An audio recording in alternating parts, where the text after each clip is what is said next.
Good morning বন্ধুরা, শুভ সকালে অনেক অনেক ভালোবাসা ও শুভেচ্ছা জানিয়ে আজকে আবারও একটি সুন্দর ভিডিও নিয়ে চলে এলাম তোমাদের কাছে। তো তোমরা সবাই কেমন আছো? আশা করি ভালো আছো, সুস্থ আছো।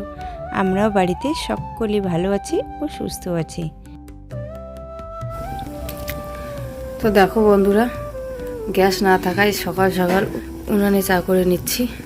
তাই যে আদা পাতা দিচ্ছি সকাল সকাল। এই যে উনানে চা করতে হচ্ছে, গ্যাস নেই। লাল চা করে নেব। এই দেখো চা হয়ে গেল। উনানে না খুব তাড়াতাড়ি চা বা যে কোনো কিছু রান্না হয়ে যায় তাড়াতাড়ি, কেননা উনানে মানে গ্যাসের তাপটা যে থাকে সেটা লিমিটে, আর উনানের আঁচটা লিমিট ছাড়াও হতে পারে, আবার লিমিটের থেকে কমও হতে পারে। সেজন্য যে কোনো কিছু করলে তাড়াতাড়ি হয়ে যায়। তো এখন আমরা চা খাবো। তো বন্ধুরা, আমি এখানে ডিম নিয়ে চলে এসেছি। আমি ডিম দিয়ে তোমাদের একটা নতুন রেসিপি শেয়ার করব। তোমাদের তো সেদিন দেখিয়েছি যে 4টে ডিম নিয়ে এসেছি। তো মধ্যবিত্ত একটা ফ্যামিলি মানে এই অল্প জিনিস দিয়ে কীভাবে 2 টাইম খেতে হয় সেটাই তোমাদের সঙ্গে শেয়ার করব। আর যদি তোমাদের একটুকু সময় না থাকে তাহলে তাড়াহুড়ো করে কীভাবে তোমরা শর্টকাটভাবে রান্না করবে। তো শর্টকাট রান্না। আর একটা জিনিস নতুন রেসিপি হলো ডিম দিয়ে কীভাবে পনিরের মতো করে আমি রান্না করব। তো সেটাই তোমাদের সঙ্গে শেয়ার করব। তো আমার তো তোমরা জানো আমার হাতে একদম টাইম নেই, কারণ আজকে আবার 2 মেয়েরই পরীক্ষা আছে। সকালবেলা কারো আবার বিকেলবেলা, তারপরে আবার রান্না বান্না করে খাওয়া দাওয়া করে এবার স্কুলে। তাই শর্টকাট রান্না করব। আর কীভাবে শর্টকাট রান্না করে তোমরা দেখতে থাকো।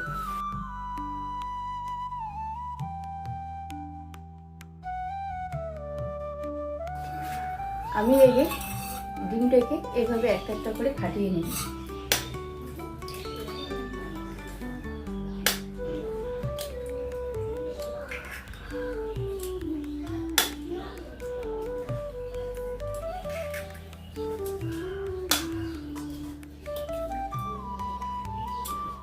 এখানে আমি 4টে ডিম ভেঙে নিয়েছি। এই যে ডিমটাতে আমি একটু পেঁয়াজ কুচি, একটু লঙ্কা কুচি আর ধনে পাতা কুচি করে এখানে দিয়ে দিলাম। আর স্বাদ মতো একটু লবণ দিলাম, একটু হলুদ দিয়ে দিলাম। এগুলো দিয়ে এটাকে ফাটিয়ে নেব। আমি ডিমটাকে এভাবে ফাটিয়ে নিয়েছি। আর যে আমি এই প্যাকেটটাতে নিয়ে এসেছিলাম ডিম, তো কাগজটাকে এভাবে ফেলে দিয়ে এটাকে আমি একটু ধুয়ে নেব। এভাবেই জল দেব। জল দিয়ে আমি একটু ট্রাই করে দেখলাম যে ফুটো আছে কিনা, তাই একদম ফুটো নেই। সেটাকে আমি ধুয়ে নিলাম। ধুয়ে নেওয়ার পর আমি ডিমটাকে এখানে এই যে প্যাকেটটার মধ্যে দিয়ে দেবো।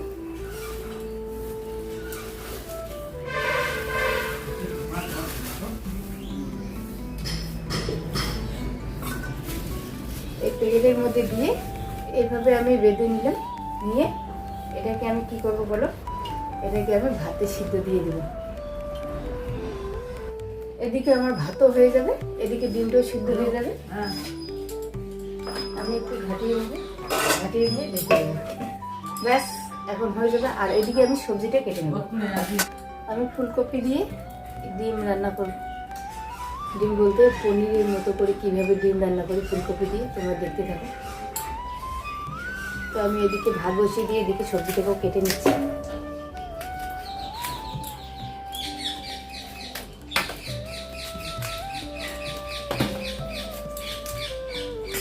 তো এদিকে আমার ফুলকপি কেটে নেওয়া শেষ। এখন আলুও দেবো এখানে। আমি বেশি একটা আলু দেবো না, আমি 1টা থেকে 2টো আলু দেবো, কারণ বেশি আলু দিলে ভালো লাগবে না। আমি ফুলকপি দিয়ে রান্না করব, তো ফুলকপি দিয়ে খেতেই ভালো লাগবে। তো দেখতে থাকো আমি কিভাবে রান্নাটা করি। তো দেখো বন্ধুরা, এখানে 4টে ডিমের কতগুলো হয়েছে। এখন কাটবো, আরও দেখো কতগুলো হয়। পনিরের মতো করে পিস পিস করে কাটবো, তখন আরও অনেকগুলোই দেখা যাবে। এভাবে প্যাকেটটাকে আমি ছিঁড়ে নেব। আমি ডিমটাকে বের করে নিচ্ছি। বের করে নেওয়ার পরে আমি এই ছুরিটা দিয়ে কেটে কেটে নেব, কারণ পনিরের মতো করে পিস পিস করে কাটবো। তো আগে একটা দাগ হয়ে গেছে, কারণ প্যাকেটে এভাবে দিলে একটা মাঝখানে দাগ হয়ে যায়। তো মাঝখান থেকে এভাবে আমি আগে কেটে দিলাম। কেটে দেওয়ার পর এখন আমি পিস পিস করে কেটে নেব। তো তোমরা দেখো, আমি প্যাকেটে করে সিদ্ধ দিয়েছিলাম, তো মাঝখানে একটা কাটার মতো দাগ হয়ে গিয়েছিলো। তো সেখান থেকে অর্ধেক করে নিয়েছি, তারপরে আবারও ওইটাকে আবারও অর্ধেক করে কেটে নেওয়ার পর এভাবে ছোট ছোট করে পিস করে কেটে নেব, একদম পনিরের মতো করে। তো পনিরটা তো আরও ছোট করে কাটে, কিন্তু এটা তো ডিম, তো অত একটা ছোট করব না, তো এরকম সাইজেরই করব। বেশি ছোট করলে ডিমটা আর খেতে ভালো লাগবে না, একদম ছোট হয়ে যাবে। তো বেশি বড়ও করিনি আর বেশি একটা ছোটও করিনি। তো দেখো বন্ধুরা, একদম কিন্তু পনিরের মতোই লাগছে, কিন্তু কালারটা একটু আলাদা হয়েছে, যদিও পনিরের কালারটা একটু সাদা আর এটা একটু হলুদ কালারের হয়ে গেছে। তো ডিম আর পনিরের মধ্যে তো একটু তফাৎ থাকবেই। তো এখন আমি ডিমটাকে হালকা একটু লাল লাল করে ভেজে নেব, বেশি একটা ভাজবো না, হালকা লাল শুধু। তো বন্ধুরা, আমি তো বলেইছিলাম যে মধ্যবিত্ত ফ্যামিলি আমরা, অল্প কিছু দিয়েই এক টাইমের জায়গায় 2 টাইম কীভাবে নিয়ে যাওয়া যায় সে চেষ্টাই করি। কারণ এখানে তো 4টে ডিম একবারেই শেষ হতো, 4 জন মানুষ। তো সেখানে আমি 2 টাইম নিয়ে যাব, যাতে 2 টাইমে ভালো করে খাওয়া যায়, সেই রকমই চেষ্টা একটু, আর কিছুই না। এদিকে দেখো আমার ডিমটা ভাজা হয়ে গেল। তো এখন এটাকে আমি এভাবে নামিয়ে নিচ্ছি। দেখো ডিমটা ভাজার পরে কত সুন্দর লাগছে। তো আমি যে ফুলকপি আর আলুটা কেটে রেখেছি সেটাকেই এখন একটু ভাজার জন্য দিয়ে দিচ্ছি। ফুলকপি আর আলুটাকে হালকা করে ভাজবো, ভেজে নামিয়ে নেব। নামিয়ে নেওয়ার পর আমি এদিকে মিক্সিতে মানে পেঁয়াজ, রসুন, আদা একটু গুঁড়ো করে নিয়েছিলাম। তো সেটা তো তোমাদের সঙ্গে শেয়ার করিনি। তো এদিকে এগুলোকে আমি নামিয়ে নিলাম। এখন আমি তেল আর একটু পেঁয়াজ দিয়ে আর একটু কালো জিরে দেব, মানে কালো জিরে না, 5 ফোড়ন মশলা আর কি, সেটাকে দিয়ে আমি একটু নেড়ে চেড়ে মিক্সিতে যে মশলাটা করেছি সেটাই এখন দিয়ে দেব। তো দিয়ে দেওয়ার পর আমি মানে এদিকে রান্না করার সময় এদিকে যে আমার মানে ক্যামেরাটা অফ হয়ে গিয়েছিলো, ভিডিওটা আমি সেটার দিকে খেয়ালই রাখিনি, তো বন্ধ হয়ে গিয়েছিলো, সেরকম শেয়ার করতেও পারিনি মশলা করা বা মশলাটাকে ভাজা। তো এখানে দেখো ফুলকপিটা একটু ভেজে নেওয়ার পরে ডিমটাকে দিয়ে দিলাম। তো ডিমটা দেওয়ার পরে কিছুক্ষণ আবারও একটু নেড়ে চেড়ে এখানে জল ঢেলে দিয়ে দিলাম, মানে ঝোলের জন্য। বেশি একটা ঝোলও করবো না আর পাতলা ঝোলও না। তো দেখো ঝোলটা ফুটে এসেছে, আর এখন আমি একটু উপরে ধনেপাতা দিয়ে সবজিটাকে নামিয়ে নিচ্ছি। তো দেখো পনিরের সবজির মতো লাগছে, কিন্তু হয়তো ডিমটাকে একটু ছোট করলে ভালো হতো, কিন্তু ডিম তো বেশি আর একটা ছোট করলে। এক সবজি এক ভাতই করেছি, জানোই তো মধ্যবিত্ত ফ্যামিলির এক সবজি এক ভাত খাওয়া, এক ভাজা, একটা সবজি একটা ভাজা খাওয়া। তার ভাজা করার আর টাইমই ছিল না, ওই জন্য ভাজিটা করিয়ে নিই। আর এদিকে দেখো কে খাইতে বসছে, এটা কি হচ্ছে, ঝাল পাইছো? ঝাল এটা ধুইয়ে দিতে হবে, শোনা, ওকে ডিমটাকে ধুয়ে দাও। হ্যাঁ ধুয়ে দাও, একটা বাটি নিয়ে আসো, বাটি নিয়ে এসে নিচে ধুয়ে দাও, খাইতে পাবে না ঝাল। 2 হাত দাও না, 2 হাত দাও না। আচ্ছা পমি দিদি এখন ওটাকে গুটিয়ে দিবে, দাঁড়া দাঁড়া। ধুয়ে দাও, দিয়ে দাও। হ্যাঁ ওখানে আবার ঝোলগুলোর ওখানে দিলি কেন? ঝোলগুলোর ওখানে দিলাম। হ্যাঁ হ্যাঁ ওইদিকে সাইডে দে। হ্যাঁ 2 হাত দিবে না, 2 হাত দিতে হয় না, 1 হাত দিয়ে খাইতে হয়। খাও, হাই করে দাও তো, হাই করে দাও এখানে। খাও আর খেয়ে দেখ তো কেমন হয়েছে। এটা কি পনির লাগতেছে না ডিম বলতো? হ্যাঁ একটু তুলে বল, মুখটা দেখি কিসের মতো লাগতেছে বল। পনিরের মতো লাগে তো, একটু পিসটা বড় হয়েছে তাই না? তুই বল কেমন হয়েছে? ভালো হয়েছে? টেস্ট হয়েছে? কিসের মতো খাইতে? কেমন লাগে খেতে? পনিরের মতো। এই যে, আর আমি এখানে ভাত নিয়ে বসে পড়েছি। এখন খাওয়া দাওয়া করে আমি যাব স্কুলে মেয়েকে নিয়ে। তো দেখো, হাসি রে, এটা কে? দিদি বলো, পমি দিদি বলো তো। হ্যাঁ, বাচ্চাকে দেখে কি খুশি। দীপা দিদি। আমি প্রিয়াদের বাড়ির ওইদিকে একটু জমিটা দেখতে গেছিলাম। তো এদিকে খুশ ওরা বের হয়েছিল, আর আমি শুধু একবার বলেছি খুশ বাবা, মানে এভাবে বলাতে ও একদম কান্না করে দিল। আমি কোলে নিলাম না কেন, শুধু কথা বলেই চলে যাচ্ছি। আর আমরা তো একই পরিবারের মানুষ, সবাই সবার বাচ্চাকে নেয়, সবাই সবার বাচ্চাকে ভালোবাসে, কিন্তু সময়ের অভাবে সেভাবে নেওয়া হয় না। আর খুশ তো এত ভালো বাচ্চা যে কেউ কোলে নিয়ে কোথাও গেলে ও একদম কান্না নেই, কোনো কিছুই নেই। আমার খুব ভালো লাগে এটা ভেবে। আর আমার মেয়েরা তো এত দুষ্টু ছিল, মানে চেনা মানুষের কাছেও থাকতো না। এই খুশলু বাবাটা খুব ভালো, খুব ভালো বাচ্চা। তুমি খুব ভালো পাপা, খুব ভালো তুমি।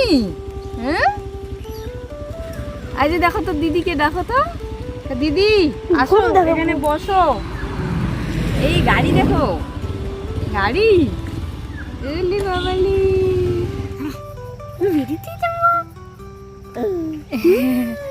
কত খুশি দেখছো, বাচ্চা দেখলে কত খুশি হয়। এ দেখো দেখো দেখো, কত খুশি হয়েছে এখন, দেখছো কথা বলে। দেখ, আবার কথা বলো, আরো আবার কথা বলো। খুব খুশি হয়েছে, দুষ্টু বাচ্চা। দেখ, বের করিস না। এটা কে বলো তো? দেখছো কত খুশি, বাচ্চা পেলে খুব খুশি হয় ও। বাচ্চার সঙ্গে কথা বলে আর একদম খুব খুশি। আর আবার কথা বলো তো বাবা দিদিদের সঙ্গে, আবার কথা বলো। কে দেখা তো রাগের মতো হয়ে আছে। হে, তো দেখো আমার মেয়েরা একটু কথা বলতেছে, আরো কত খুশি হয়েছে। আর আমি শুধু একবার গিয়ে বললাম খুশ, ও একদম কান্না করে দিল আমার কোলে আসার জন্য।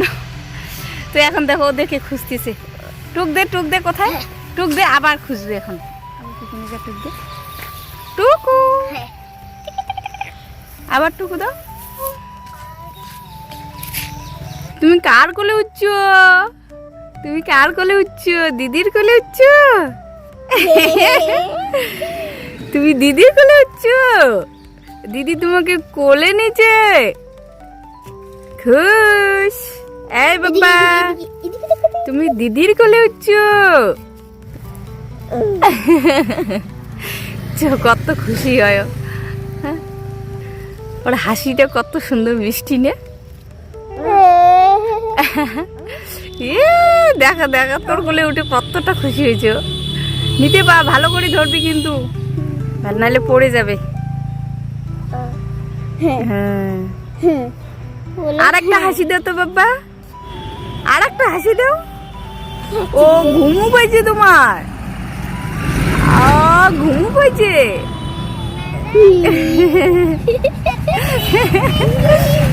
ঘুমু পাইছে তোমার।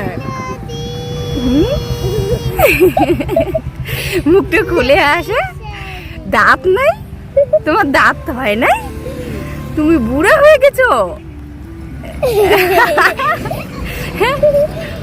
তুমি বুড়া হয়ে গেছো।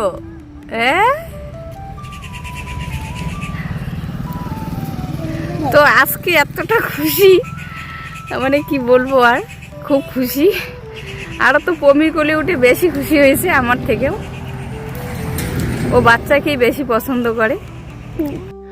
আমার মেয়েরা বাচ্চাকে খুব ভালোবাসে। আর আমার বড় মেয়ে তো একদম বাচ্চা দেখলে কোলে নেওয়ার জন্য পাগল হয়ে যায়। আমাকে কখন থেকে বলছে, মা আমাকে একটু দাও না, কোলে নেই। তো দেখো বন্ধুরা, মা এখানে কতগুলো চাল ভাজি রেখেছে। এগুলো সকালবেলায় ভাজিয়েছিল, কিন্তু আমি সেই মিক্সারে গুঁড়ো করার টাইমই পাইনি। তো এখন সন্ধ্যা লেগে গেছে, এখন করব আমি গুঁড়ো। আর আমার ছোটো মেয়ে চালের গুঁড়োটা খেতে খুব ভালোবাসে, তাই আমি মাঝে মাঝে এইভাবে চালের গুঁড়ো করে রেখে দিই। মা আমাকে চালটা ভেজে দেয় আর আমি গুঁড়ো করি। তো এতগুলো চাল ভাজার আমার সময়ই থাকে না, কারণ তাই মা ভাজে। আর আমার ছোটো মেয়ে তো প্রতিদিনই খায়, তোমরা তো দেখোই, ও চালের গুঁড়োটা খুব ভালোবাসে। তো দেখো বন্ধুরা কতগুলো চাল, এখন আমি এগুলোকেই গুঁড়ো করে নেব। আমি চালগুলোকে বিকেলবেলা গুঁড়ো করতে পারতাম, কিন্তু এই যে একটু বাইরে বের হয়েছি, তো বিকেলবেলা আর গুঁড়ো করার সময় হলো না, তাই আর গুঁড়ো করিনি। এখন গুঁড়োটা করে নিচ্ছি।